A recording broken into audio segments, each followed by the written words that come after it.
Welcome to the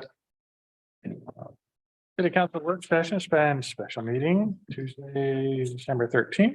Need our approval of the agenda. So move. Second, I may, Oh, change the agenda. I'd like to remove item number 4, public hearing for David Spruce LLC, appeal of a planning commission decision to deny a conditional use cluster development subdivision. This was on pending a decision by Mr. Pieka as to whether or not he was going to appeal the planning commission decision. He has until December 15th to do that. So we had it on here in case it came up. But what I'm recommending is that we have a meeting on December 15th. I'm sorry, he has until December 15th to appeal. If he does on December 15th, then we have like a 1-day extra window because we can either bring it to the December or the January 3rd meeting, and that'll be within the time frame to respond to an appeal, or we could take it to December or January 4th. Sorry. So could go there and we could still be within the window time. So I would ask that that particular one be removed. Okay. can I ask one question about that? So if it was January 4th, would the old council be hearing it? But if it's January, Third. I don't think it'll either, neither one. Either way, it's gonna be the new council. new council, Because the okay, council takes over January 1st. okay, And then I talked to Jeff about that. He said he was gonna send an email. yes, he did. Okay, perfect. So do you want to go with the first and second as amended? Promotions? the motion to approve the agenda as amended.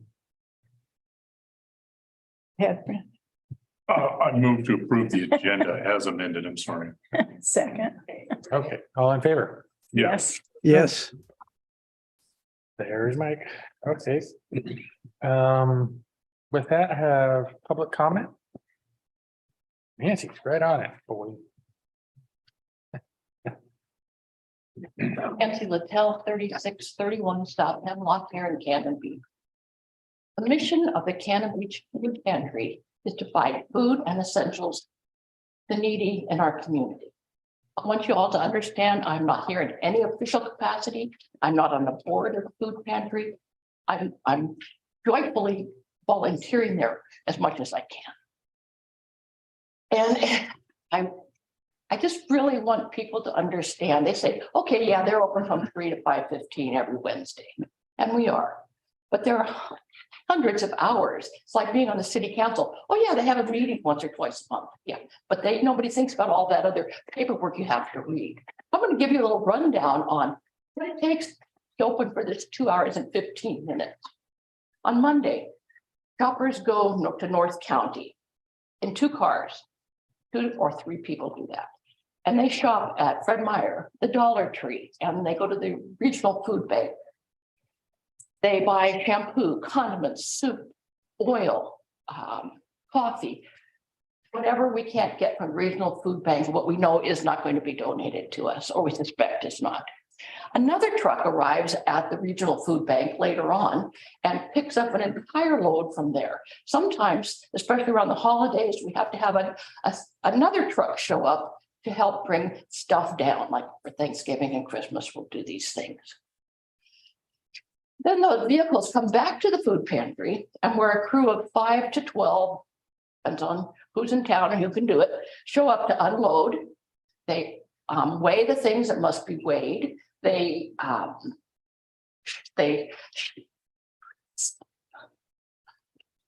Easier than it looks, isn't it? yeah, they shelve the stacks. They take the stuff from the trucks and they put it on the shelves and they put it where they need to put it in the refrigerators and the freezers, whatever. Separate crew is meantime in the kitchen and they're separating things like flour, sugars, and teas and things like that. That's what they do.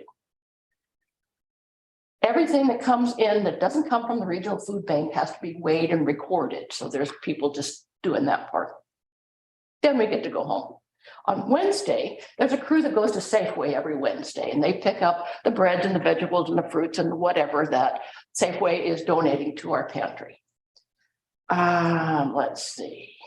That stuff all has to be unloaded, weighed, sorted, put out for display so that we can use it. Another crew, the same guy still goes up to the regional food bank again on Wednesday and picks up the more perishable items, the fruits, the vegetables, the milk, eggs, those kinds of things, and gets it back there. And when he gets it back, it has to be unloaded, sorted, and shelved. There are local pickups. People go to the Fresh Foods, the Mariner, the bakeries, although most of the bakeries are now bringing their goods to us. That's good.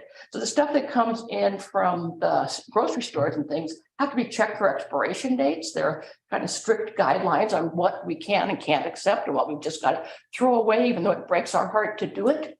Because if it was in my home, I would use it, but there are things we just can't do there.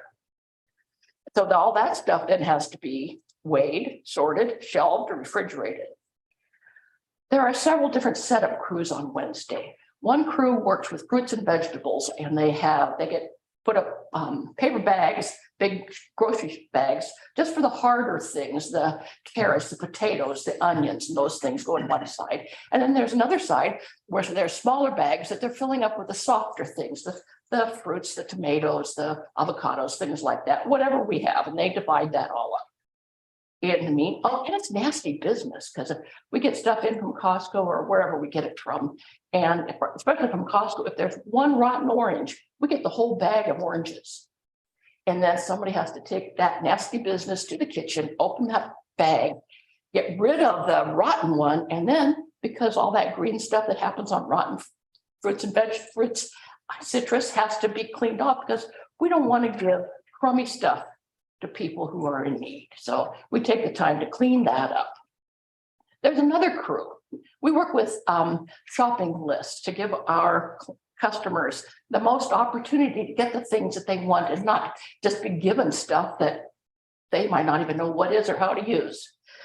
We work off of a shopping list and we fill those boxes. It might be 1 or 2 boxes with the things like toilet papers and canned vegetables or oatmeal, whatever they've asked for, we make sure that they get that. So then also, because we have people who show up who don't have a shopping list or just refuse to do them. There may be regulars, but they just don't want to do that. We make up extra boxes just through USDA guidelines to fill those needs for those people for 3 to 5 days, because that's our goal, is 3 to 5 days. There's an outside setup year-round, rain, snow, dark of night, and it's very dark these nights. We set up tables and traffic cones so that things will move smoothly. And only after all that's done are we ready to it's 3 o'clock and we're ready to let people in. The outside crew welcomes people who come up. One at a time, the cars drive right in. We welcome them, we do intake, chat them up a bit, find out their special requests. If there's a birthday, most of our customers know now if there's a birthday or a special event, they can say, do you have a cake for us today? And we're glad to do those things. We have some clients who don't eat meat and say, any vegan products that you have, we'd love to have. And we're getting more and more of that kind of item. So that's kind of good news. Outside, there's also tables for different offerings. We may get a couple of boxes of cabbages. Not everybody wants cabbages, but the welcomer, who is Barb, will ask if they want cabbage. We don't want to give cabbage to somebody who doesn't need or want it or know what to do with it. There's folks out there maintaining the flow so it all works orderly, and they come in an orderly fashion and swoop around. None of the customers come into the pantry any longer. When the pandemic hit, it was streamlined so that we just delivered things and got this shopping list going and do that stuff. So the food is put onto carts, big carts, that are pushed then out to the customers. And the contact there is pretty minimal too. And that if they can open their trunk of their car, without getting out of their car, or even if they have to, we will load it in for them. I say we, but it's not me, somebody else does that. But if they have to in the back seat, then those customers are responsible for getting their own stuff and putting it in there. The carts then move along, come into the building. They tell the inside crews the name of the people, how many are in their party, whether they want sweets, breads, or if they have any special requests. So the inside crews, then we've got those big carts, put the fruits and vegetables on, they put the boxes on that have been filled from their shopping list. There are frozen and refrigerator items added to that. There are sweets or breads, all that stuff. The cart moves out and it just makes a circle. We have several carts that keep doing that. 5:15, finally, we can close. But you know, if somebody comes in at 5:20 and we're still there, which we are, we'll help them because that's what we do. And we're really tired, but we're also very joyful and filled with such a good feeling having helped so many people. But we got to clean up. We've got to rotate the frozen stuff. We've got to get, if we have a lot of leftovers, we'll take them, arrange to take them to the Seaside Food Bank, which is open on Thursday. We're open on Thursday. And so somebody has to do that. And we have to inventory and then we can leave. Oh, but wait, that's not all we do. Because it doesn't include, this doesn't include any meetings that have to happen. The banking that goes on, the updating of forms, the forms of reporting that we have to do for the regional food bank. We send it to the Oregon Food Bank, we send it to the feds, just so that it all keep going. And we have to get ready for orders for next week. That's it in a nutshell, folks. That's, yeah. How many people do you help? Oh, no, oh, I forgot that. I forgot to turn my card over. Oh, no. Oh, yes, the backside. On Thanksgiving, which is one of the busiest days for us because everybody will come to get their turkeys and fixings and stuff. We had 77 families representing over 250 people. We gave them turkey or pozole. It was their choice. We have so many Hispanic folks who tell us we don't want turkey. So then we started getting the fixings for the pozole, which is a traditional Mexican feast item. And it costs us about the same whether we do turkeys or pozole. In November, we provided food and essentials to more than 1,000 individual people. Now those are duplicate because we're open every week. People can come, but there was 1,000 people through our doors. Well, not exactly through our doors, through their cars. And I just want to say that how much I appreciate how much the council has done for us, including keeping us secure in our own location. That was a real cliffhanger for us until we knew that we would be able to stay, and we're very happy to do that. And we're all looking forward to watching the renovations as they happen. We have kind of a front row seat there, and we hope that we are including the development of the entire property, our building, which has rotting siding, broken windows, and a roof that leaks. Anything else I can tell you? Thank you, Nancy. Thank you. Mayor Cousins, want to talk about the food bank and the association with the project. We have received bids for it, and also the way that we're building is the person that will be the contractor is called a construction manager / general contractor. And we have asked them, because they're going to be on scene the whole time, that to give us a price and for them to be able to modify the food bank, probably give us a lower cost to it. And they're invested in the whole project. And the project went from not in the project. I'm sorry, the food bank went from not in the project to in the project, but a different funding source. Well, yeah, because you wouldn't want an eyesore like you've got there now, next to all this beautiful stuff that's going to happen. Right. You know. Yeah. Okay. But anyway, and thank you for all you do. You're welcome. Everybody does so much. And I didn't learn about this is a different subject now. And remember, this is not in any official food bank capacity that I've been here today. Understood. I didn't learn today until there's a rumor going around that we were going to start taxing the American Legion on the food tax. And it just brings to mind how little people understand about how that sales tax works. They think that the American Legion is going to have to pay tax. They're not. They just have to collect the tax. And people really on the street don't get that. And that I'm going to assume that if it goes that the wisest people here decide that, yes, we need to start taxing the food at the American Legion, because they do a lot of things there that will help set them up one of those pieces of machinery that help you do all that more readily and kick it out at the end of the day. That's all. Thanks, Nancy. Mayor, the last, unless there's somebody else to speak, but the last point that Nancy made, there's a lot, was some misinformation that went out today. And so if the council would let me, make an attempt. That's a topic, so we'll get. Okay. Anything, any other comments in the audience, or do we have anybody online also? Check that. Go ahead. Fiona Hammond, PO Box 942. Thank you, Mr. Mayor and councilors. Thank you for all you've done for these last several years. Very appreciated the pair of you and Nancy and Brandon, and you as well, Mike, but be seeing more of the pair of you. Anyhow, I do want to talk about the food tax. I am concerned about the American Legion. It is a not-for-profit organization. Any funds that they make go to not-for-profit, and it should not be taxed.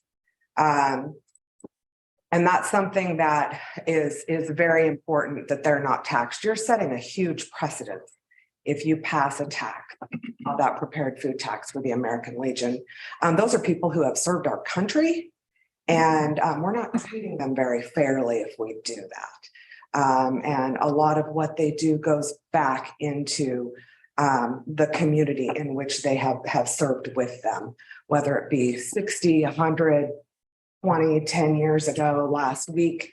So there are a lot of people who get those services, and it says that nonprofit organizations should not be taxed.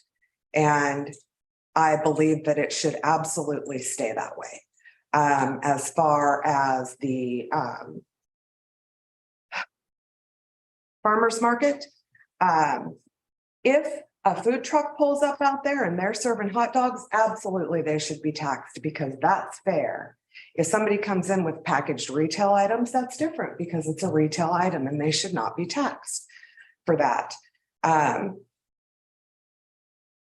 There's also a question, and of course, these are my opinions and the opinions of several citizens that have been brought to me, and the city council is voted by the citizens of this community and are here to represent all of us.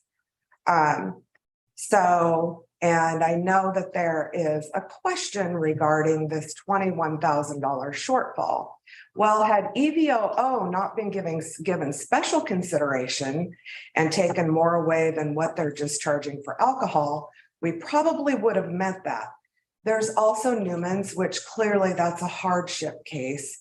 And my heart goes out to them for what they've been through. But if all of those things had been put in that, I think that you would have met or possibly exceeded your numbers for that first quarter. So making special considerations on a tax is unfair, and it's setting the city up for a lawsuit. So everybody, I hope that everyone will be very mindful of that. Also on the sales tax, the way the reporting is, it is due on the 15th of the month. Quarterly payroll taxes, your 940s, your 941s, your Oregon State quarterly reporting. 98% of all reporting is due the last day of the month following the quarter that just ended. And I am asking City Council to take that into consideration. It is a lengthy process preparing that report. And I think that people should be, we should be given the time to be able to make sure that we're getting you the information correctly without feeling like we're completely under the gun. Now, I'm not going to say that I'm not the queen of the last minute, because of what's the last minute for if you don't use it, right? But there are, we're coming up on a time where a lot of the businesses are going to be closed in January, going to have to come in and do that reporting and things. So in the middle of summer, it's burdensome, we're busy. We're trying to work hard to get those tourists in to collect their dollars to help support this project. And so I just really am asking the council that we do consider extending that due date to the last day of the month following the end of the quarter. But I am very concerned about the American Legion. So I hope that everyone will take that into consideration when they're talking about that further. Thanks, Thank you Deanna. so much. I'm just gonna write my name so Jennifer doesn't. Anybody else in the audience? Oh, yeah. Sure.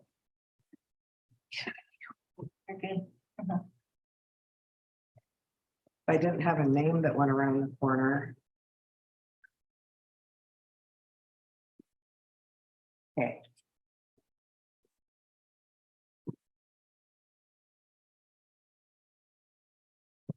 I'm Jan Siebert Warman, PO Box 778 Cannon Beach. I just wanted to add that I also am concerned about anything to do with asking the American Legion to pay for I know they don't pay for it, but to have to do this full rigmarole as a nonprofit, it seems to be against what how the whole food tax was set up, in my understanding. I'm still learning about all this and trying to understand it all, but at the moment, I'm very concerned about even thinking about asking the American Legion to be, as a nonprofit, subject to having to collect this food tax. I don't think that's how this was supposed to be set up for the nonprofits. Thank you.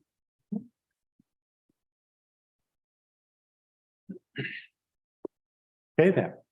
Last call. We will move on to our first. Mr. Mayor, can I just go through this? Everybody's already spoken. No, let's do it during the item. That way we can get it going, because you just repeat everything again at the end. And but. Okay, Three. the Cannabis Chamber of Commerce quarterly report. Yep. Hello, everyone. Hey, how you doing, Jim? Doing good. Yep. Reports here, and let me do those, so you guys can all see that. And this was also included in the Yeah. packet. I just wanted, in case anybody missed it, Okay. I brought some extras, and I brought some extras for anybody who wants to see that. This is not going to be as lengthy and drawn out as the last presentation, which was quite extensive and thorough. But I will kind of recap just the overall program, and then I'll get to the important new additions that you guys hopefully want to participate in. So of course, this is a partnership between the city and the chamber to be the destination management organization for Cannon Beach. And that includes running the visitor center and doing the marketing for Cannon Beach, as well as all the administrative parts that go along with that. Of course, we do that with the board of directors and our marketing committee and the staff who do lion's share of the work involved in all different aspects of the DMO program. And this really began way back in 2015 with the new tax, which the hotels brought to you 70% to go to this program and to create this program. So just I always want to try to remind everyone of where this came from and how it came about. A lot of times we were asked, what is the DMO work? A lot of people think it's just marketing. It's not just marketing. We do the visitor center, so that handles all the visitors that come through. And a lot of locals come in for the same information that we have for visitors. When spring break, what's happening this weekend, when are the high tides and so forth. So the visitor center helps a lot of people, and we're very happy to do that. And I got great staff that run that and are part of that. If I can.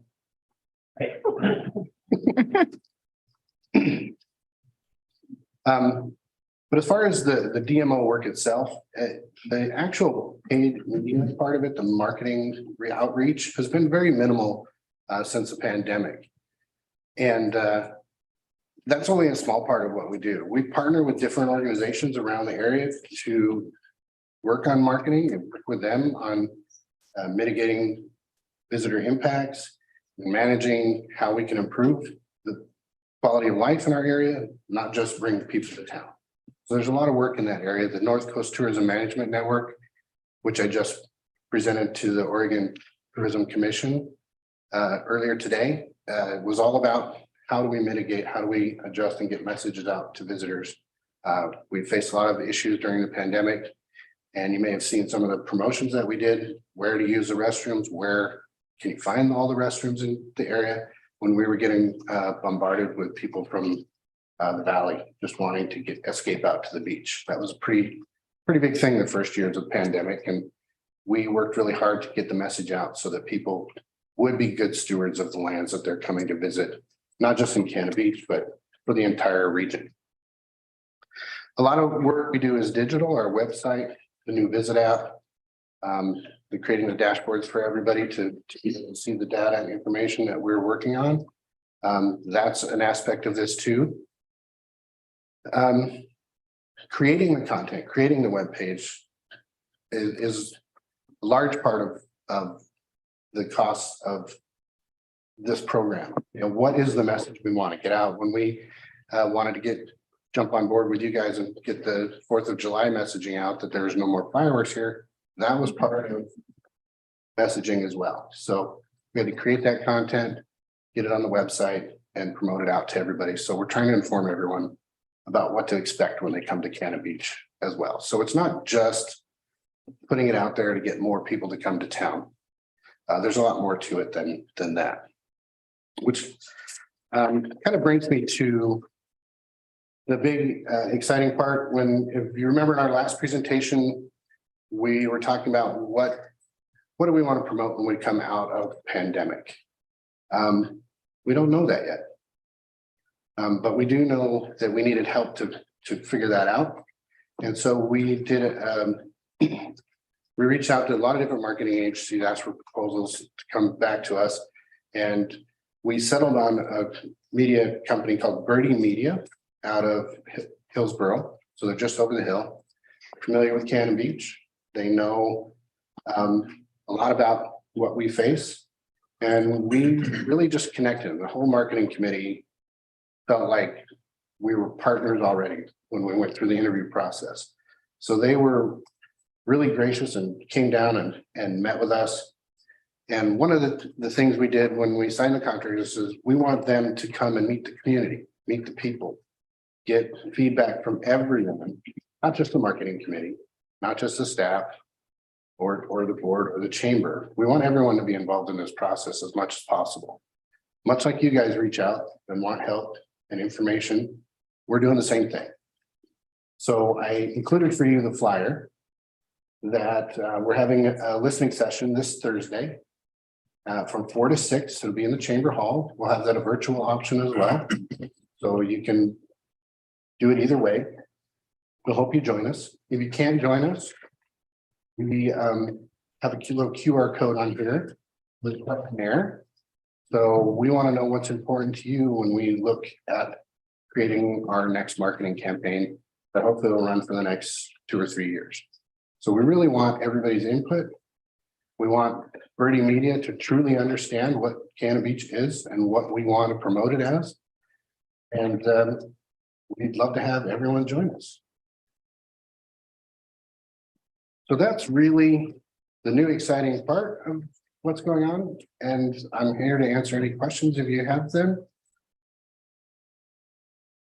Jim, of the money that the city gives to the chamber, can you give us a breakout of how much it costs to do the various things that you're doing with the money, so that we know what goes where? In other words, how much does it cost to run the visitor center? I can't. So in this year's budget, You want the overall budget numbers or what's happened so far? Kind of like a breakdown of how much money we give you and then where it goes. So you would have seen this in the last presentation. That the 22-23 financial budget. And we get this number from your budget. So it's not a number we make up, it's a number provided by Lori for this program. Right. And that income number was $577,500. Of that, the visitor center isn't fully staffed yet. We're still looking for one more person to fill in there. But we have budgeted for that staff person that's not there. That would be just over $200,000 or 213 and some change. I'm gonna round these off so they're a little bit even numbers. The actual marketing program, which includes all the partnerships, digital, earned media, paid media, marketing services, anything that falls into that promotion aspect, that's $275,000 of that money, which leaves about $88,000 of administrative costs to run the program, materials we need, and all that goes into that. So that's the big topic breakdown of what that is. And that includes all the payroll and staffing as well for each category. Does that answer your question? Well, that's that you say is that of that 275,000, is that 88,000 is administration? Or is that in addition to? Outside. Okay. So that's There will be a remaining. close enough. Yeah, that's close enough. 90,000, 88. Yeah, that's And that remainder kind of came because when COVID hit, we really hunkered down. We didn't know if funding would be up, would it be down? So we really stopped all of our big efforts in the marketing and this whole program, laid off half the staff because going into the pandemic, we had no idea. And now we're coming out of it, we're trying to build back up. I need more staff to do more work.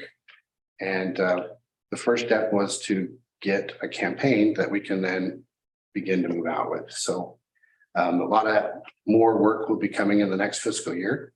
Once we have a campaign to do work with. So step one was build the campaign. Step two was staff it up and get the message out.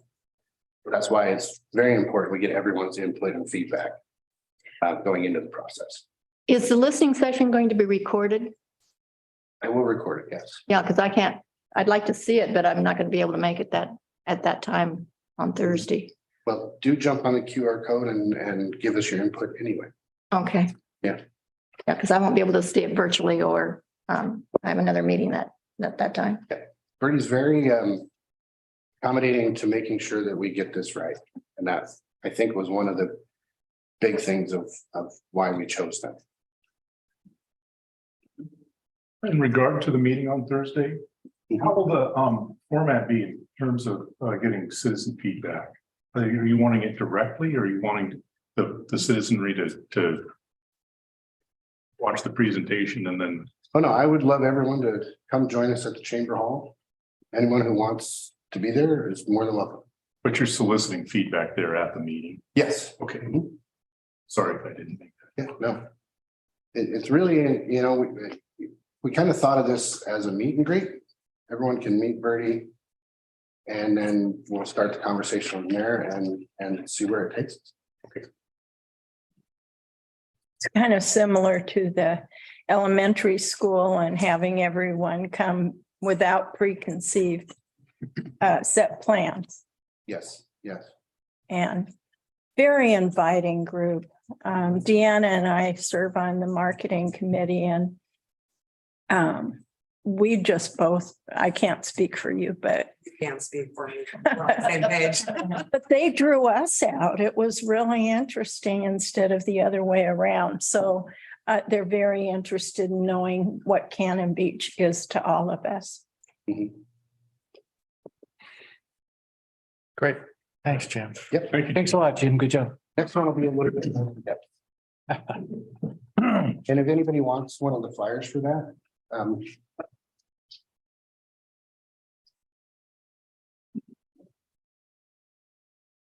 Okay, we'll move on to our next item. Is our quarterly report. So Lori.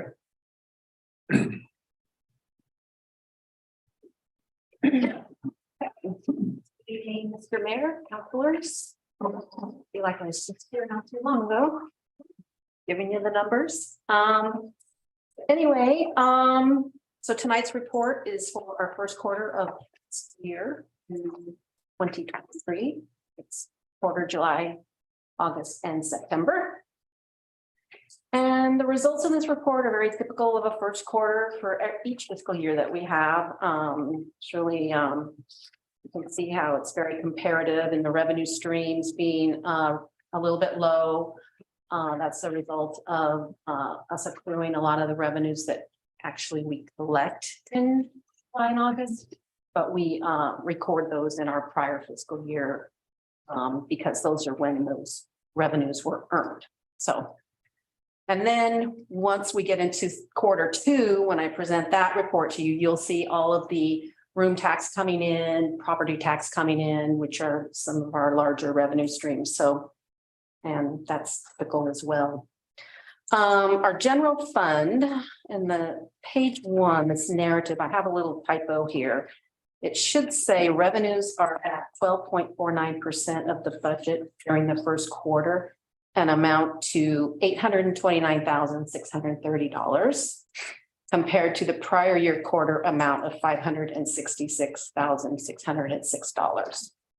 And the variance between those 2 years is $263,024. So, and you can see that on page 2 down on line 48, where our current number is $829,630.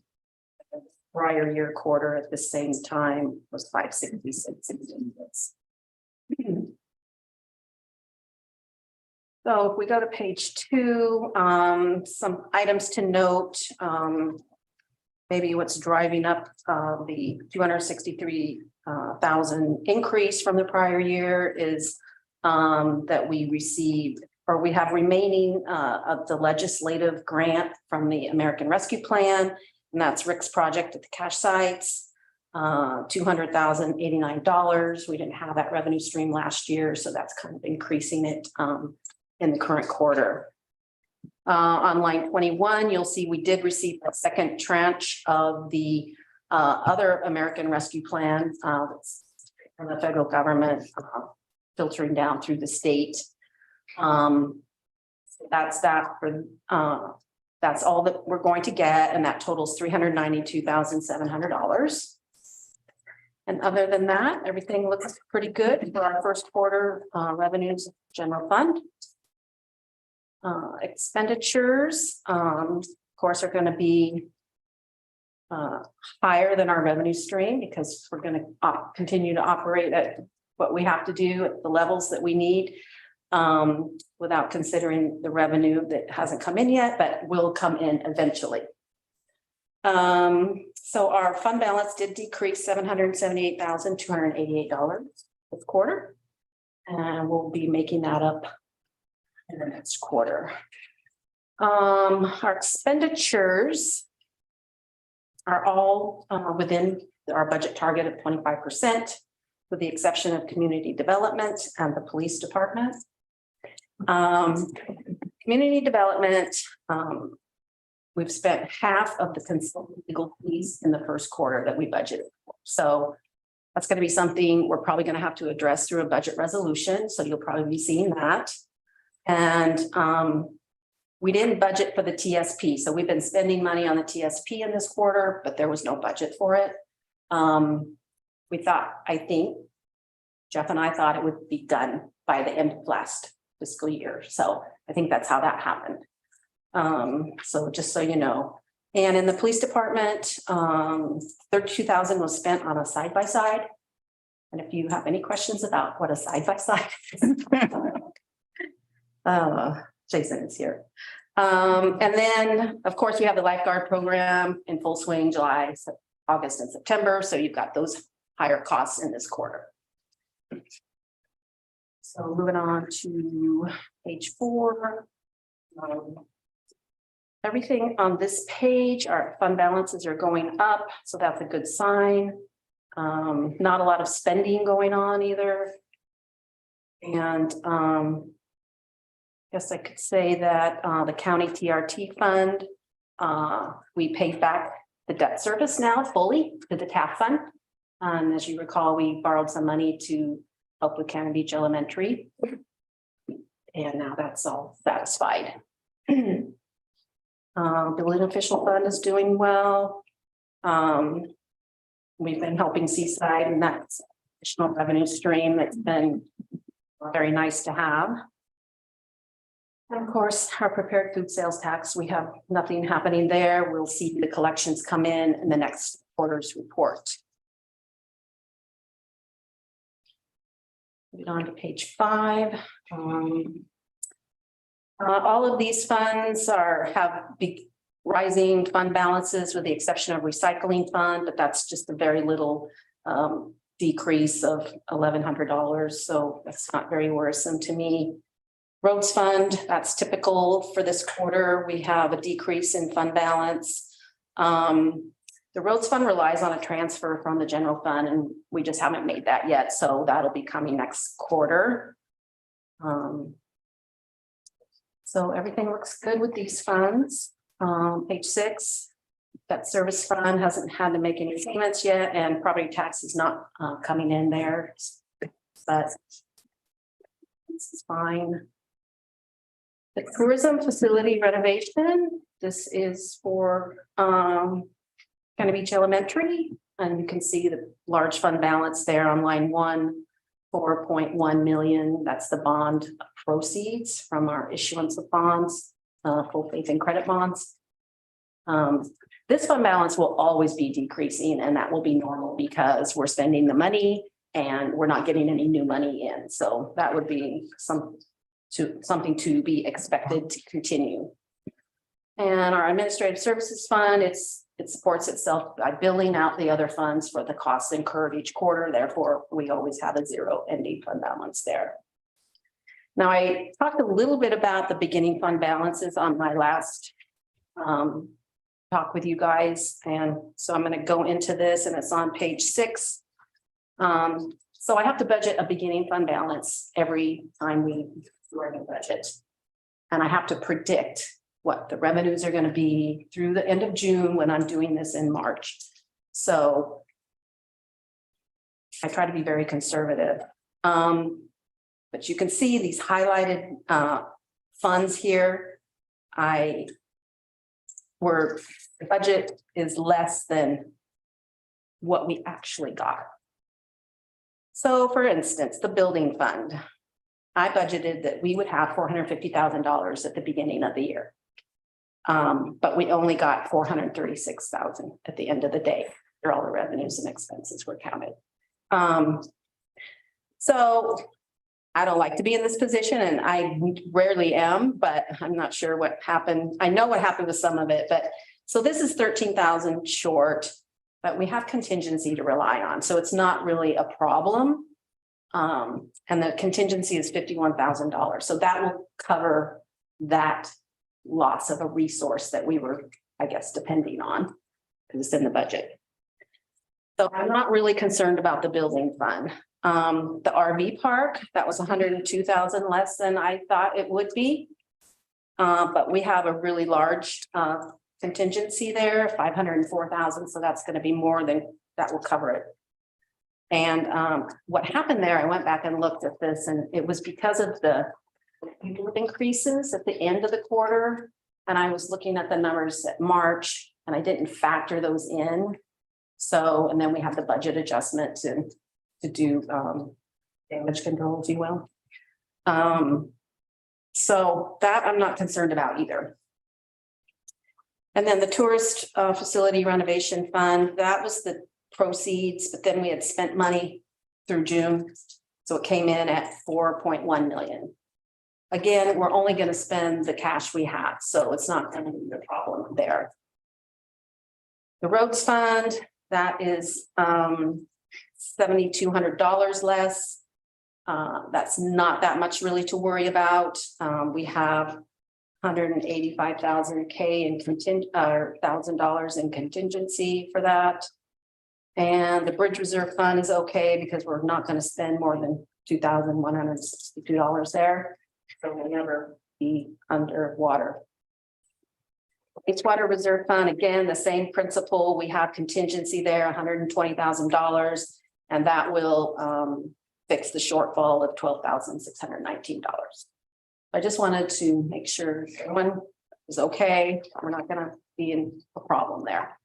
And I'm going to continue to monitor it. And if something would need to be done, then we can fix it. Okay, so we do have room tax here showing you where it came in. It's not in the first few pages because it's posted to second quarter, but I'm looking ahead. I know what's happening when I'm doing this report, you know, bringing it to you in December. So it's a great quarter for our first quarter.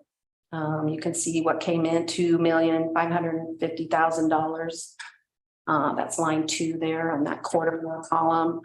Our budget was 2.36 million. So about 132,000 increase there from budget. And I always like to highlight the year 2020 where we had 3.8 come in, which was a drop. And so just to remind everyone that things can happen. So this is great news for room tax, increased 5.48% from the prior year. Then we have the TAP fund, not a lot of activity here. Room tax came in the amount of 223,138, and that's on line 21. You can see there on 23, that line, 34,000 was paid or received rather from the county TRT fund to pay off that loan. And council approved a total of $292,664 to be distributed this year to the various organizations that are listed there. There's 11, I guess, events. And so that's the TAF fund. And then on page 9, we have where you can see where the money came into each fund, the general fund for room tax, the TAF fund, and the transient room tax fund. And line 5 there is just the number I just mentioned from TAF on the prior page. And all 3 of those add up to that 2.55 million on page 7. And every first quarter, I bring you some information about property taxes. So we get information from the county at this time every year telling us what to expect in the form of collections.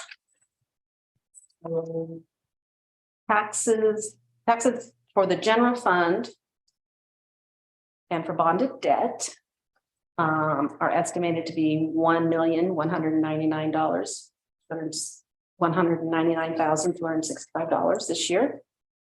And the road fund amount is expected to be $282,681.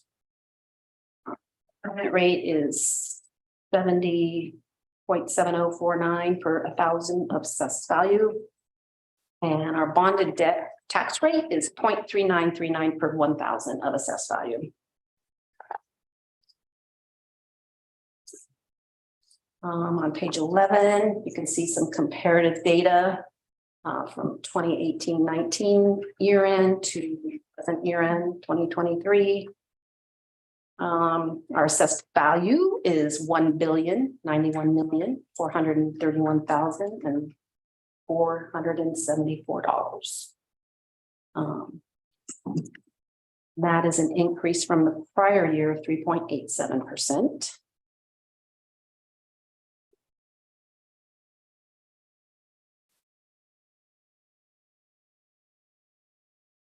Well, this is a comparison of our cities, both of us, and that our permanent rate is going to be $769,350. In these tax codes, in the government code, that's where we have our 0.7049. It's a combination with other taxing jurisdictions. But ours is in there under government, and then under government bonds, that's where our tax rate is for our bonded debt. So just a little bit of comparison there. And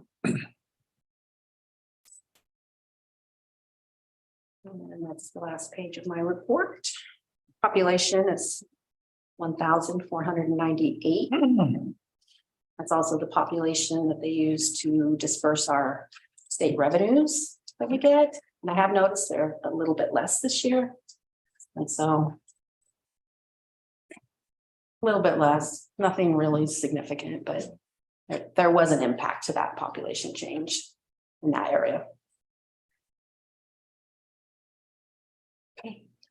I thought the comparison with the various cities, I thought that was very interesting. Oh, good. I was glad to see that.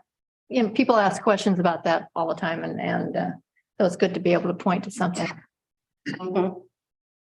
Yeah. Okay, thank you, Laurie. Hey, Lori. Thank you very much. Okay, now we'll go to our last discussion item, Bruce. Mr. Thank you. There have been discussion, and we heard some tonight, about the Legion and their inclusion in the prepared food tax.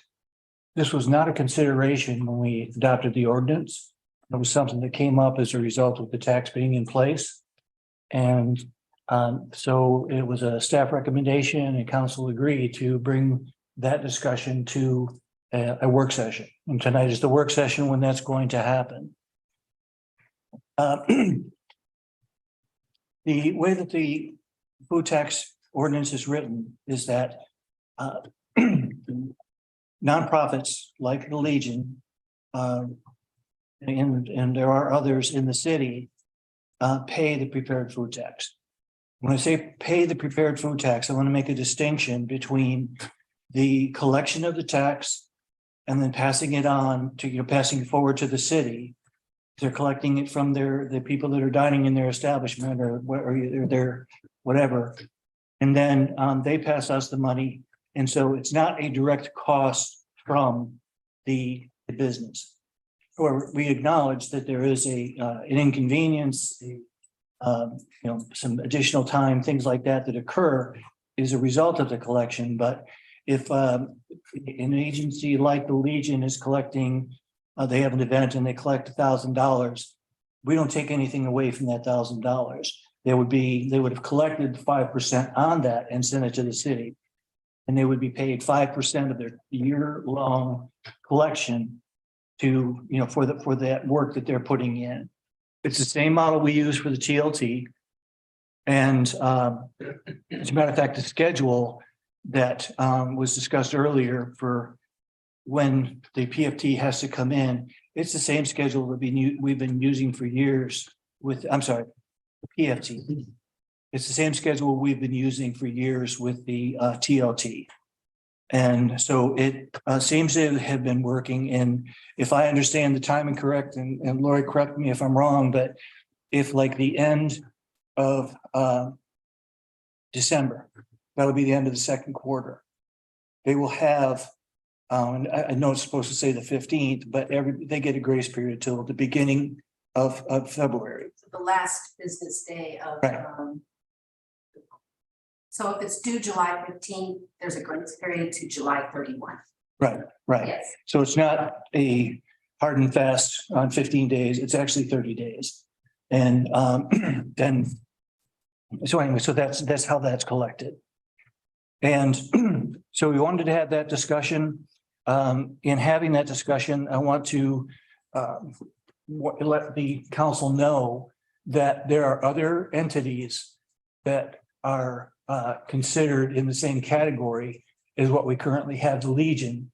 And so we have to be careful, what is your intent? Is your intent for all nonprofits to not have to collect those funds? Is it just the Legion?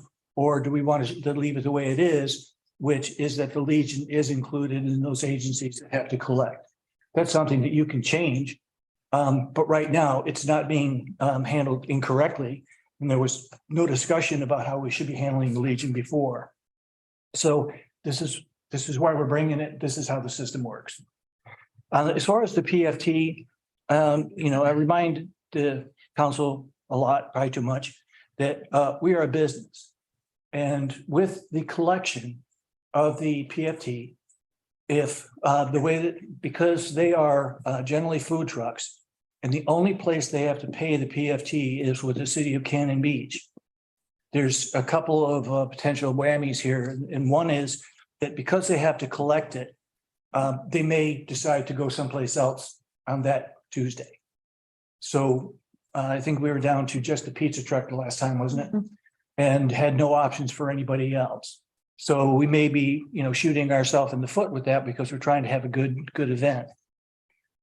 Another thing is that they collect maybe for the 15 weeks that we're open, and that's all that they have to do to PFT with.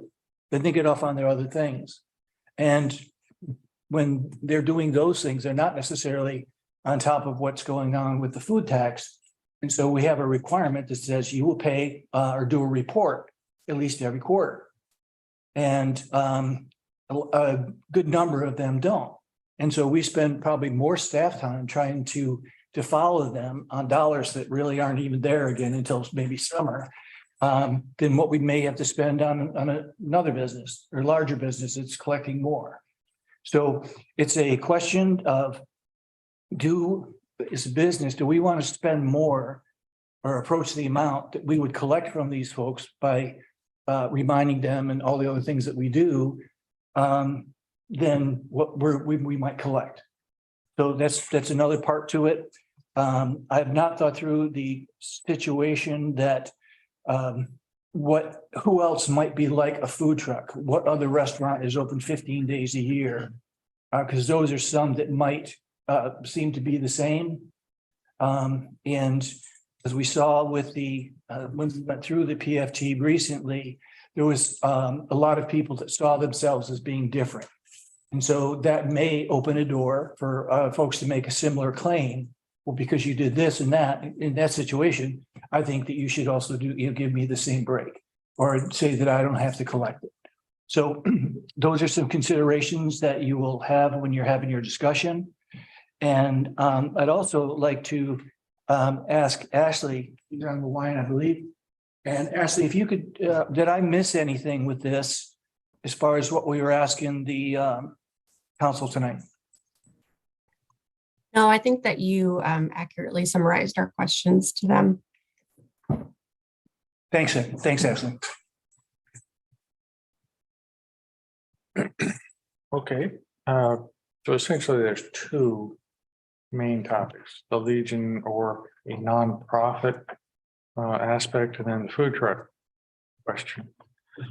I feel like when we were working on this from the early on part, there was discussion about how we're going to handle the nonprofits. For the life of me, I can't remember the details. Yeah, I was going to ask what the language is in the ordinance that deals with nonprofits. Ashley, can you answer that? Yep, I can read that. So it's in the exemption section and it is subsection F. So I'll just read it. Taxes levied by this section shall not be imposed on a consumer purchasing the following foods. Purchased from nonprofit organizations or service clubs at temporary restaurants, including food stands, booths, street concessions, and other similar type operations. So purchase from nonprofit organizations or service clubs, that's the first element. Second element is at a temporary restaurant, including food stands, booths, street concessions, and similar type. So to get the exemption, you have to be both a nonprofit and have a temporary restaurant. And that applies to particularly the Legion, how? So we brought this to the council a few weeks or maybe a few months ago now. And the question was the definition of temporary. So if somebody has runs an operation once a year, is that a temporary restaurant by a nonprofit? If it's once a week, is that temporary? Is it monthly? Would that qualify as temporary? And the direction that we got from council when we last discussed this was that, this situation was not a temporary, food stand or booth as was contemplated by the exemption. So although the Legion was a nonprofit, they did not have a temporary restaurant. And in comparison, that would be like the fire district that has one event a year. Right. And not one every third Saturday or something like that. Exactly. Okay, thanks. I remember one of the points of that was as compared to a regular restaurant. Kind of like in a competitive sense, once a week, like the Legion does it. Or once a month, or, something like that. So I guess if we're readdressing the temporary ruling, that's the part. The one thing that sticks out with me is that it's not a restaurant in that the people that are there are volunteering.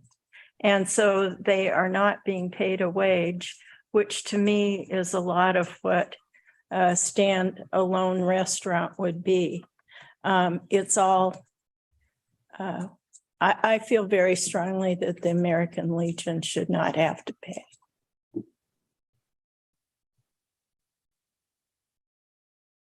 How, and I think I know the answer to this, but how does I know the American Legion is a nonprofit organization.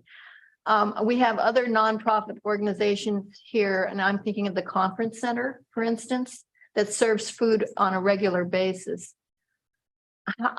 How does that differ? I mean, I think I know the answer to this question, but I would kind of like to discuss it.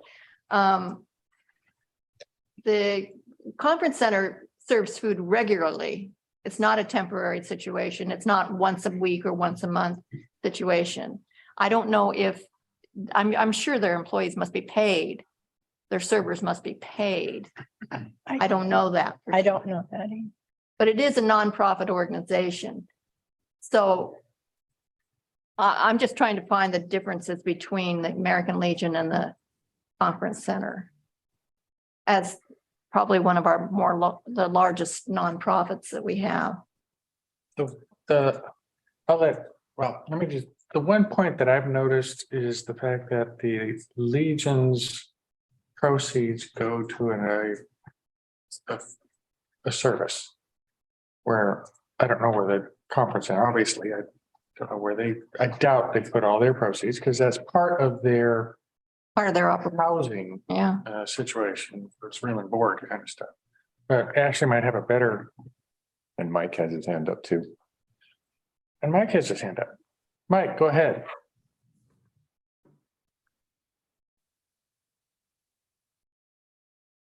He's muted. Mike, you're muted. Okay, now? Yes, we So- hear you. Okay. Seems to me that the Legion, well, let me go back to the Conference Center. They offer breakfast, lunch, and dinner for their guests anytime they're there, and it's essentially year-round. The Legion offers a night for burgers, I think a night for tacos, but it's not a restaurant. And as such, I don't see that sure, they may be a charitable organization, but they are I can hardly even call it a restaurant. They have they have a monthly or weekly event run by volunteers that offers a meal. And so is that temporary? The question is, it's temporary. No, it's not temporary. It's very regular. Although it's not a full restaurant, but you can count on going there on Monday night and getting a burger and to pay a 5% tax on that burger to benefit the rest of the city and the tourists is, to me, just as beneficial as the other monies that go to charities. So I guess I'm having a hard time distinguishing why they should be exempt. That's all I have.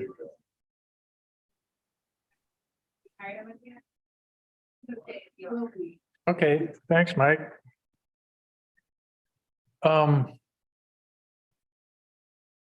Yeah, it's trying to define, using the word temporary to define the issue to me is cockeyed. What makes sense to me was the fact that the proceeds go to something other than the service provider. So in that sense, that would, to me, almost be a better definition than using the idea of timing. Because, you know, that way, then if there is another, I'm trying to think of another situation, but we don't really have any. Where, well, let's just say the chamber set up something that they were going to do weekly and use their kitchen.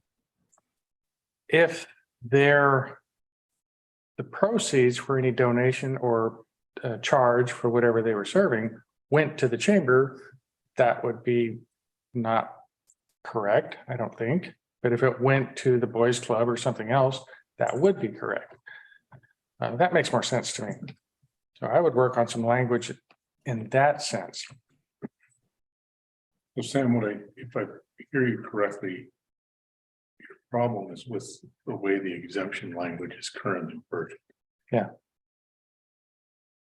The use of temporary, we're trying to define temporary. Well, what I hear you saying is that it's not so much temporary, it's where the funds are going that are collected. Yeah, I think that's a better service of the definition or the division between what is a restaurant and what is a nonprofit's job.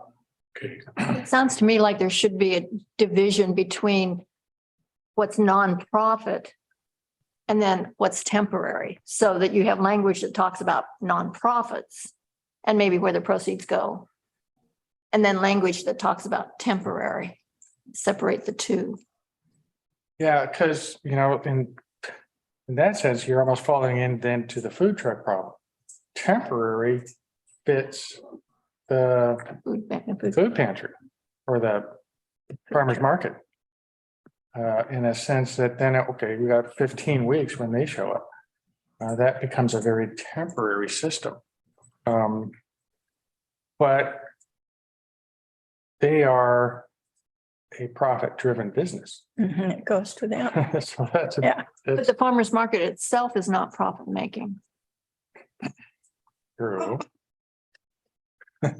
Well, it's not, it's sponsored by the city. I understand, but yeah, Believe me, it's not profit making.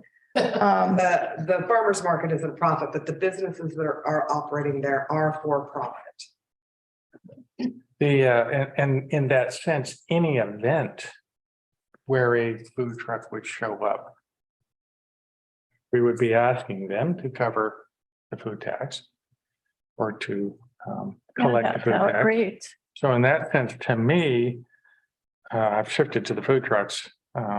I think the food trucks should be paying for it or not paying for it, collecting the tax, just like any other business. I think it's even more than food trucks, though, isn't it? I mean, we have a bakery at the farmer's market. We have other vendors that have other things, I think, that would qualify for food tax. So it's not just the food trucks. That's correct. I mean, I use the food truck as an example. But the others may have, well, no, if they're in the city, they would be collecting the tax, but if they're outside of the city, they would not. Mike's got his hand up again. Go, Mike. You're still muted. Okay, now I'm unmuted. There you go. Okay. There's so many definitional issues here that we get all twisted up. And as soon as we start making exemptions, I'm thinking exemption because they give their proceeds to charities. Well, I've seen cases where a restaurant will say everything we collect today will go to a charity. Does that now mean they're exempt from paying the food tax on that day? I think the definition really ought to be the difference between restaurants that are permanent, a permanent brick and mortar type facility that caters to customers with prepared foods. And but worrying about what they do with what they receive. Yeah, we started addressing this because it was thinking of hot dogs in the park for a fundraiser. That's really where it kind of started. And now it's gotten into, oh, well, this business takes their proceeds and uses it for charity. I haven't seen any books that validate that statement. I know they do donate a lot to charity. I know they do a lot for scholarships, and I think those things are great. But I don't see that should exempt them from collecting a 5% prepared food tax from their customers.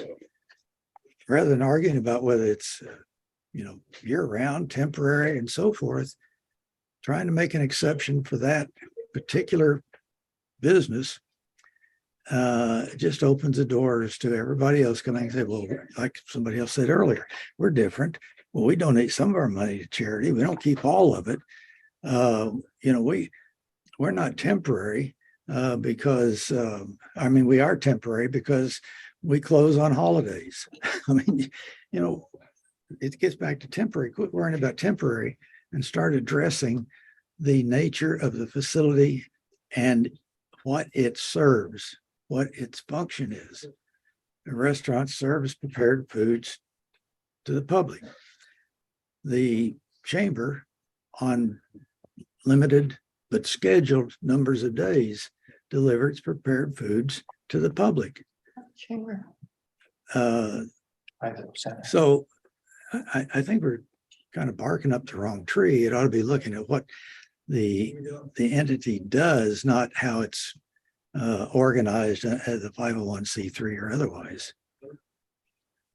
And I guess with that in view, I would see that the Legion should be collecting the 5% tax from its customers, and they keep 5% of that for their bother. So I'm having a hard time seeing why we carve that out and say, oh, they give a lot of funds to charity. Well, let's see the books. How much goes to charity? How much goes for other things? I know they have volunteers. They're not being paid, except a few. There are some paid employees there. But I'm having a hard time understanding why that business would be exempt rather than, they can give funds to charity, but they can also collect the taxes for the tourist facility that we're trying to build.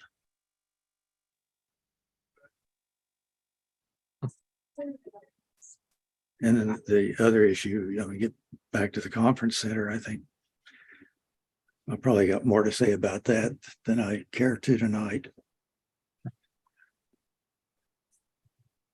Okay, I'm done for now. Thanks, Mike. One thing, I want to let everybody know that the conference center does pay BFT. Yeah. And I think that when we're talking about trying to differentiate based on where an entity or how they might spend the money, that we're trying to, square peg, round hole or something to go ahead and come up with that justification.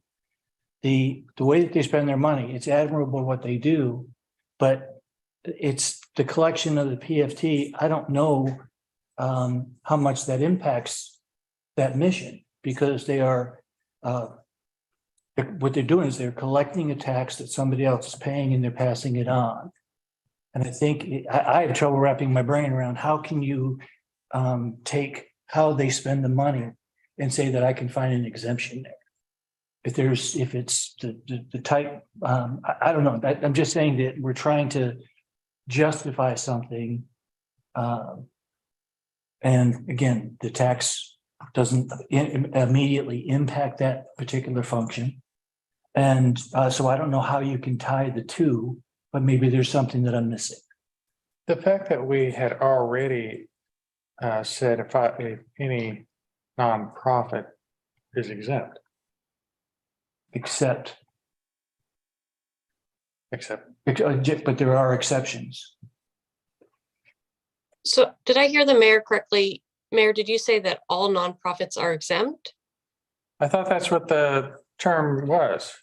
Nope, the exemption is for nonprofits that are also have a temporary restaurant, like a booth or a food stand. That's In what my- I mean. Yeah, that's what I mean. Is the fact that if a nonprofit is doing an event or a service for an event, then they are exempt from the PFT. I think the original language is more towards those like annual or biannual events run by nonprofits. So as we talked about before, like a nonprofit that has a hot dog sale once a year, I think that's the most, that's the easiest one to fit into that exemption. So I think the exemption was actually originally pretty narrow. Yeah. I'm just saying that there already is an exemption for that to be solved. The fact that the one nonprofit that actually has a facility and does it regularly means, that's where the gray area we're running into. And the gray area seems to be around their schedule. Is really what differentiates them, is that they might do it every week or every third Saturday. So they have a schedule. And that makes it different than somebody that's open, however many times. So it seems that that's where that's really what makes them different in this. Another one which you may not agree with, but it's mostly locals that go there. Mhm. So I think that that's important to remember, that it is a facility where the locals get to enjoy living here in the community. And I think that's an important piece and shouldn't be taxed. Well, I mean, what's the difference between locals that go to restaurants? They're still gonna have to pay the tax. I think that more people attend the Legion on a yearly basis than they do the restaurants. That was my point. So if I can, I agree with Bruce. I think the easiest and the cleanest way to tackle this issue is on frequency of service.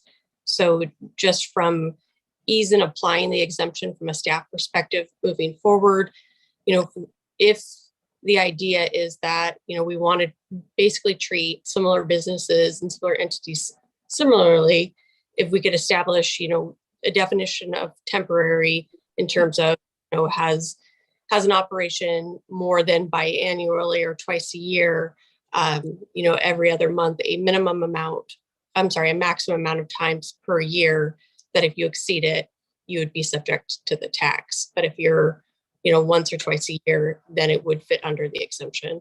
I think that is, just from a staff and equity perspective, that is the cleanest way to do it. Mike has his hand up again too. Go ahead, Mike. Another way to look at temporary is looking at the facility. Food trucks and hot dog stands that are set up for events in the park, et cetera. Those, to me, are clearly temporary. A building across the street with bricks and mortar that's been there for years with parking lots, and it is a facility that is not temporary. It is a permanent facility, and they provide food service. And I believe therefore those foods, prepared foods, should be taxed like any other restaurant. And it's irrelevant to me as to who their customers are or where they spend their money. Challenge with that is if a facility like the Legion that has a kitchen and they do a once a year event, once a year event, then that would be a temporary event, even though the facility is not temporary. So we need to be aware of the fact that temporary is not just the facility, it's also the schedule. No, you're fine.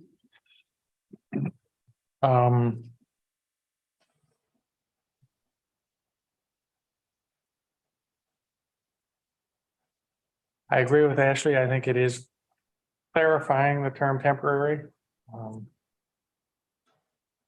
I'm just a little. I still feel like there needs to be some awareness of what is the event itself. If it's a benefit to something that's community-wide service. I don't know. Well, I think that creates a bit of a problem that then who decides what the benefit is? Yeah, I agree. That's a challenge. I wouldn't believe it's one that's impossible to oversee. I mean, who gets to decide? That'd have to be the city. It's our process. Yeah, we have a process for authorizing events. You need a permit for that. And that can be evaluated at that time. They're coming out and getting a permit every week. It's probably You don't not. need a permit for a private style event. If the chamber wanted to do something, they don't need a permit to do it. They can do it internally. Unless there's outdoor merchandising. Unless there's outdoor merchandising, which there probably wouldn't be. Exceeds a certain number, isn't it? No, I don't believe on private property. Okay, but this isn't private property. So again, we're running into another back and forth here.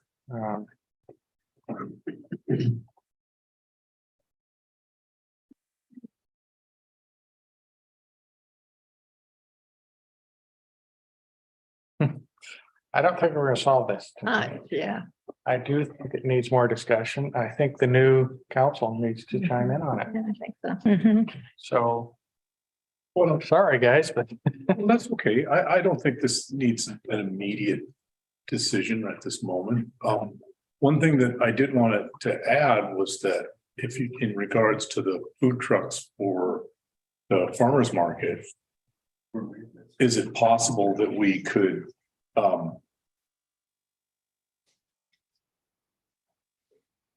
I don't like to use the word create a different process, but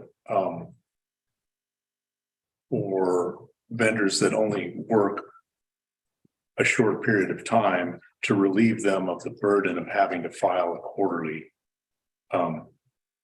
tax report when they aren't doing any business. And I think you could apply that to anybody, that if they weren't doing any business, they would be exempt from the filing. Is there a reason that we have to have that quarterly report? We're talking a lot about consistency and fairness. Sure. And so I think then we get into the discussion about what makes that different, that they don't have to file the report, that somebody else might, be able to come up with something similar. And the effort here is not to take something away or make it easier for somebody else to go ahead and collect the tax on our behalf. What it is that it's a relatively small number. Maybe we can come up with criteria where somebody would be different. Like suppose you have a business that's closed during the winter. Do they have to pay quarterly? I'm thinking there's several of them downtown. So is that the side of it? And then just, from a business standpoint, does it make sense to collect and try to follow up on people at a cost that's higher than what they can possibly, pay for? Or I'm sorry, what you would eventually collect from them. So that's fine if we want to continue to do that. To me, it's just that we are going to lose money on that collection. It won't be a great big amount. And maybe just to leave it like it is, with keeping it consistent would be a better way to go. But it's not, it's helping, it was to try to help us and not lose time. Would it be possible to create a minimum number, minimum amount? I don't know what it would be, but if you're under the minimum amount, you still have to file, but you don't have to, collect, I guess, or that didn't work either. No. It just Never seems mind. that if you don't make it, or if you're not in business, you're not collecting it, and it should be pretty clear. Yeah, but you would still have to report. Right. Yeah. Zero, goose egg. And that's what it is. I mean, all they have to do is report. Yeah. Yeah. But they're not thinking about it, and it's not something they do for anybody else. And so they tend to not do it. And because we have to follow up with those people, we do. And then they might, file it, or even tell them how to file it. This is what you do. But it is not a big consequence in this discussion. Yeah. Mike's got his hand up again. Go, Mike. Thanks, Bertie. Keeping an eye on. Just going to talk about the farmer's market for a moment. The farmer's market is a city-sponsored event. The city invites the food vendors there to enhance its event. The food providers that come there, prepared food providers, are clearly temporary. They've got a truck or a trailer that drives away at the end of the day. So it seems to me that alone is justification for not requiring the farmer's market food vendors to collect a tax for the city. The whole thing of consistency is it's what we would, I guess, all strive for, but based on that conversation, if they sell baked goods, is that going to make a difference to the Cannon Beach Bakery as to whether they sign up based on that distinction that we're making there, that they're temporary? And so maybe I guess you can make an argument that if they set up a booth, they wouldn't have to collect and do the interim reporting on that income, but they would still have to do the other one. I think we really do. This is harder. This is like, welcome to the new kids. This is a good exercise that you're seeing. Well, and just remember, Yes, that guy's got real potential. EVOO wanted to have a food cart. And how would we handle that? Well, then they would have to pay the tax. Because that's a permanent established Okay. restaurant. But according to Mike's rule, it's a temporary Yeah, situation. yeah, It's a temporary facility. yeah. It goes away. No, I don't I think. think there was an important distinction there that was lost in that. Or using our current language, if you want to use the fact that our farmer's market is a 501c3, then is everybody operating under that also a 501c3? I don't think so. They're all for-profit companies. So they, in my opinion, don't fit the exemption the way it's worded. Mike needs to. Yeah, I agree with that too. So. The other issue is if, like in the farmer's market case, the booth brings everything. They don't make it on site, they bring it. Whereas the food truck makes it. There's a slight difference there too, so that they could very easily package their stuff. So that it's pre-sealed. Anyhow. Yeah, this is a challenging one. I do think it does. Fall within the definition of temporary. And we need to work on that and get clearer. Separation. From that is what? And it's gonna take some more effort. Barb? Do we know how the other cities handle it that have a preferred food tax like Ashland and the other one? Yeah, Because everybody does American Legion. Well, not everybody, but most cities. does Ashley know that? I don't. I think that's a really good question. And I can definitely reach out to both Ashland and Yachats and find out.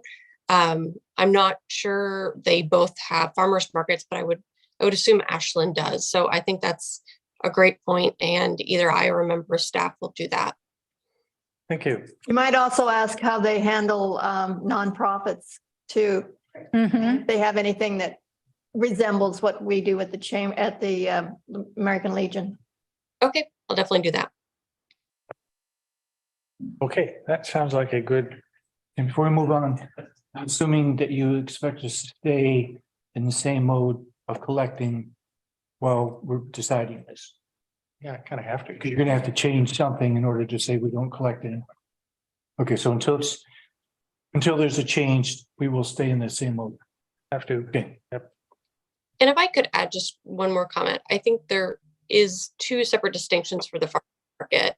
I think it's whether or not the tax applies, and second, whether the general process that we have in place for all businesses makes sense for the farmers market.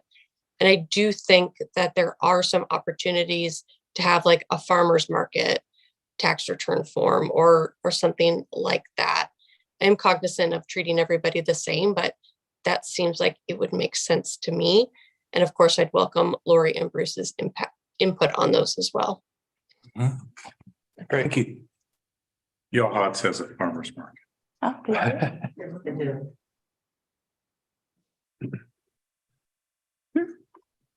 Okay, with that, we're gonna move on. That's a tough subject. Mhm. So we will close the work session and start our special meeting. Got a couple things here to clean up. Action item resolution 2229. Bruce, who's taking that one? Didn't you want to take it? Okay, never mind. I got it. Thank you. Yes, okay. It takes a certain amount of time for the results of the recent election to be certified as official. And I believe that we have taken done a resolution that we accept the results of that election.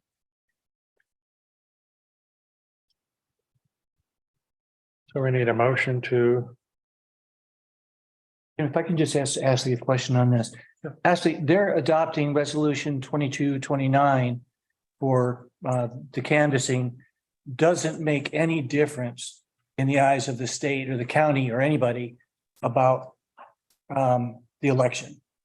This is just something we please. I'm sorry. Yes, you're right. It just formalizes the results and the changeover in the city's council. Okay, right. So you're not changing anything by accepting. okay, we need a motion. Move to adopt resolution 2229 for the purpose of accepting the final official canvass of votes of the November 8th, 2022 general election. Second, Okay, Jennifer? Council President Benefield, Yes. Councilor Grizzly, yes. Councilor Ogilvy, Yes. Councilor McCarthy, Yes. Mayor Skidell. Yes. Okay, guess it's official.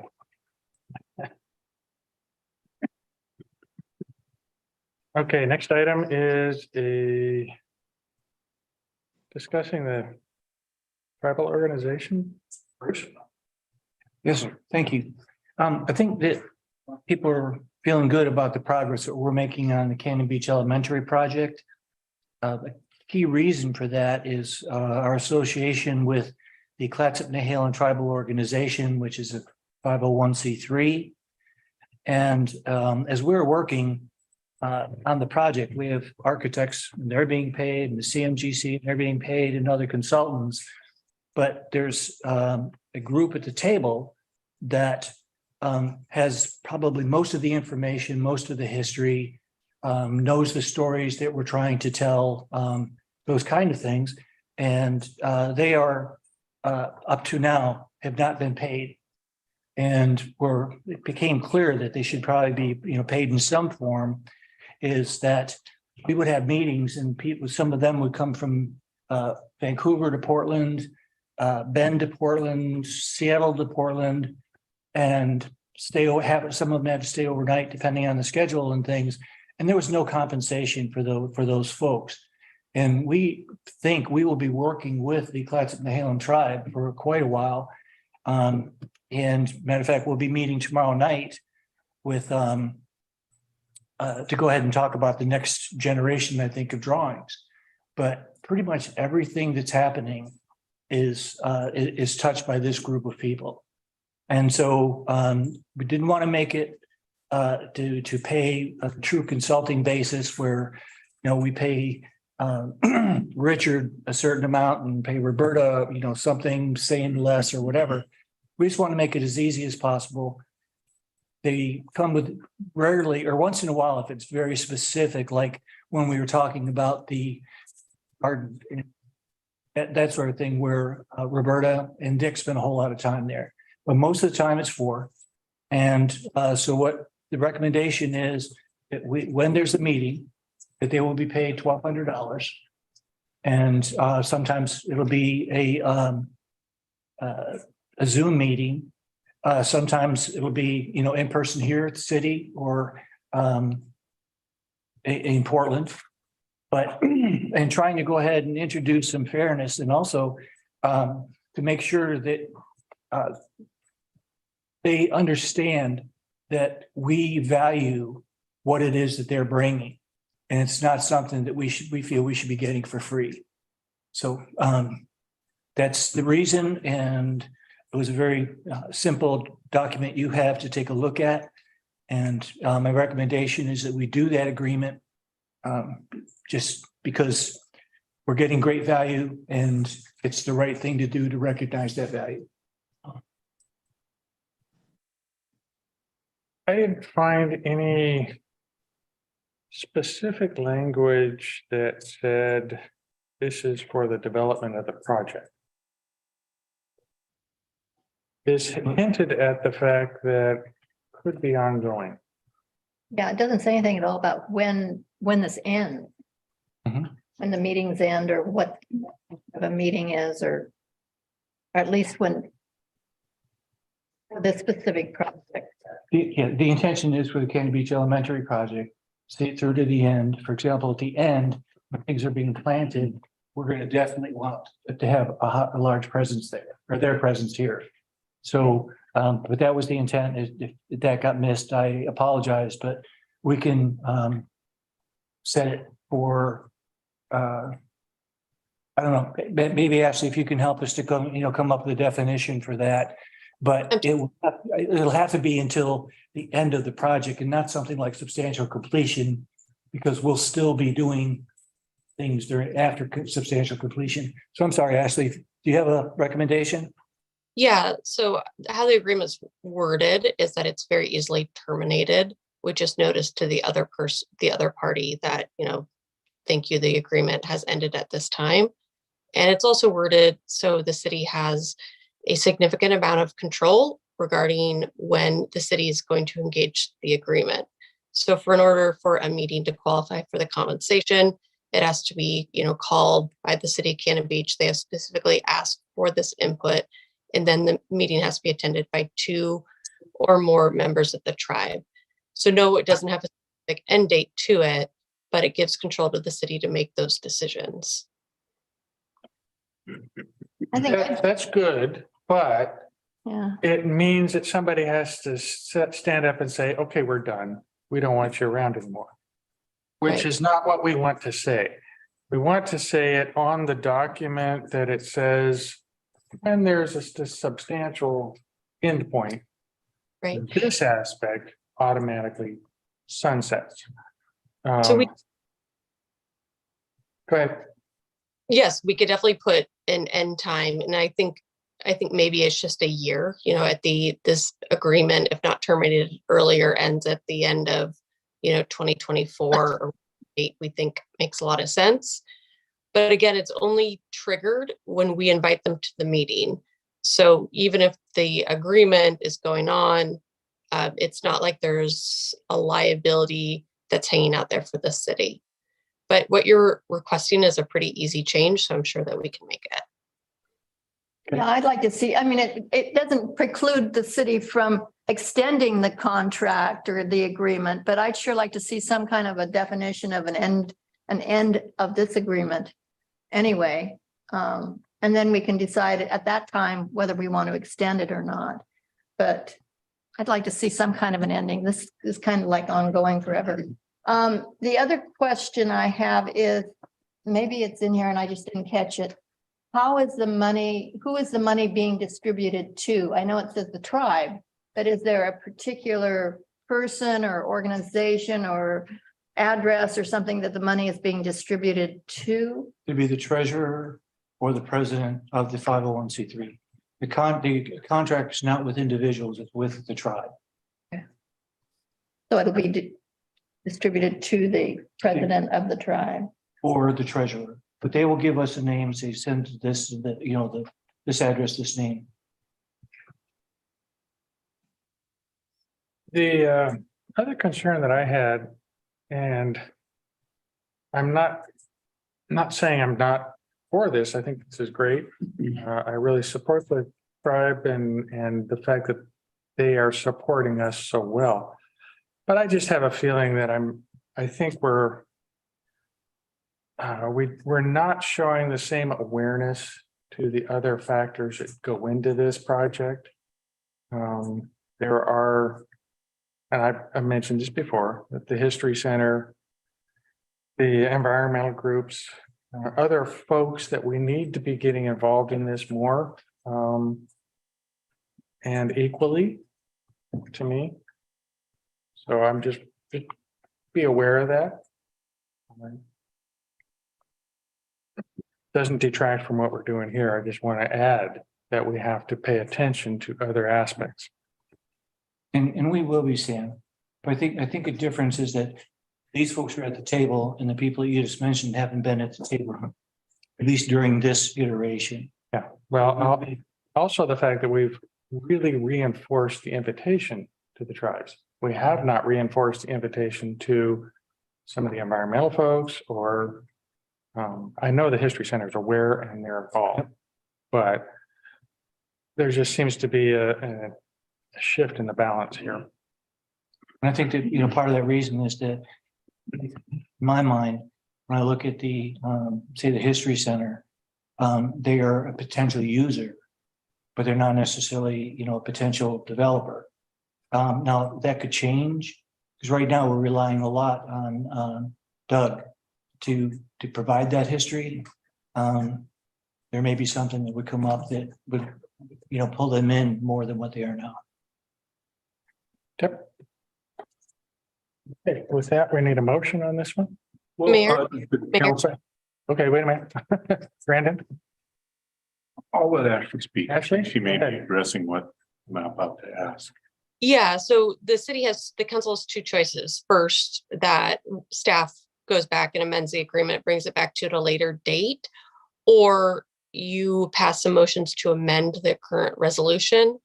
And if that is the council's decision tonight, then it sounds like there's at least one or two councilors in support of a amendment to a specific sunset or specific termination date.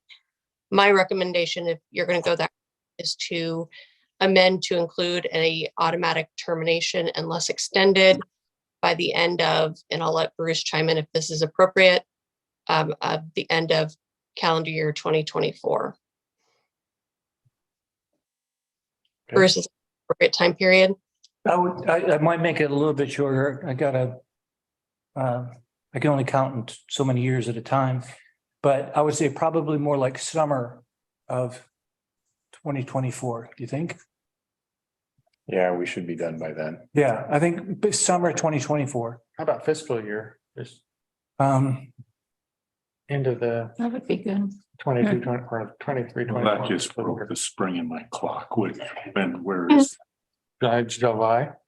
are you? July 1st. July? July 1st. Yeah, I mean, Hope so.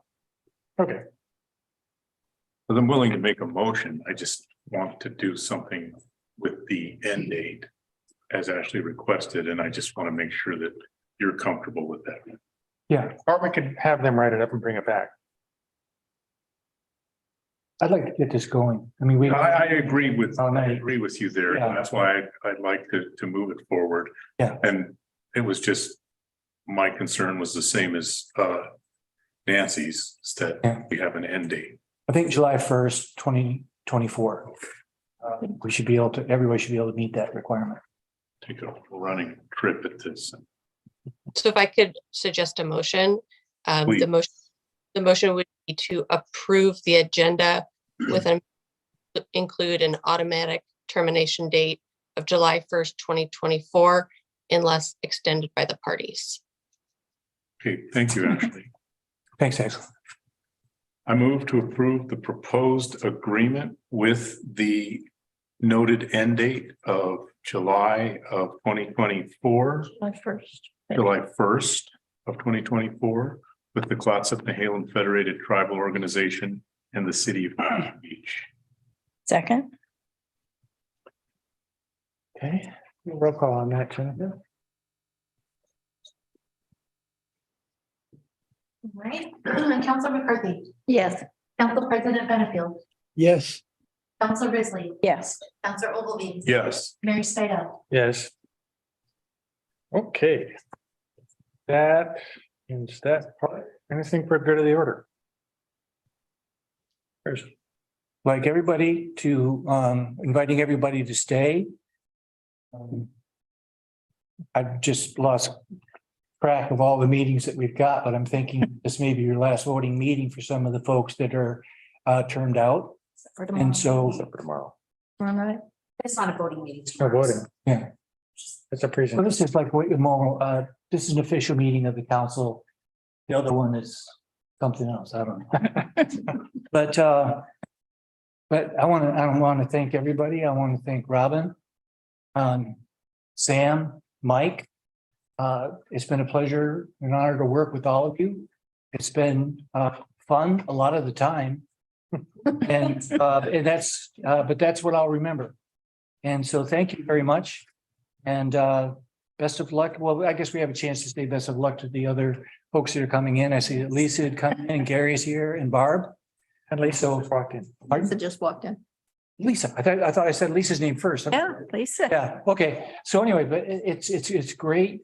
We're in a good and exciting position. And I want to thank everybody. And if anybody doesn't know it, these folks work their tails off and have headaches every time they walk away. So I hope it's not always me. But anyway, thank you very much. It's been very good. And we do have something here for which we can dine on a bit. And I've been told, because the attorney is present, before the meeting adjourns, please say no city business will be discussed at the reception following the meeting. That is wonderful. Thank you, Bruce.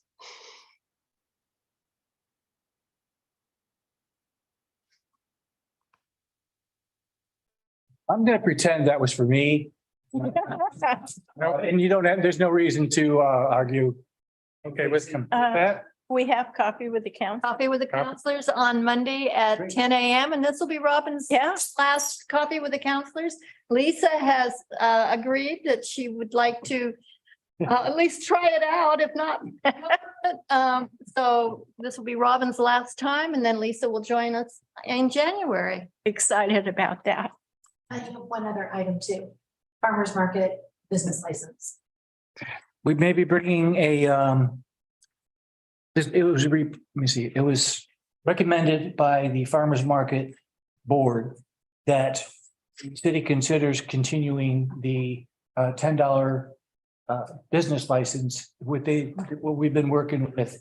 I can think there's enough of a distinction that you could have somebody that is paying full price at $75 for 15 days of the year. Mhm. So that will be a consideration. I know that there's, it's everything. It's not as simple as what it looks like by the first time you read it, but we will be bringing that to you based on that recommendation. I do have one, thank you, Bruce. I do have one other item, and this is League of Oregon Cities is doing an event, don't know what they're calling it, a conference, their spring conference will be in Seaside in April. And what they're doing on December 14th from 10 to 12 at the convention center is a walking tour and asking decision makers, people who would go to this event, to come help them organize it, not organize it, but give them ideas of what we do here.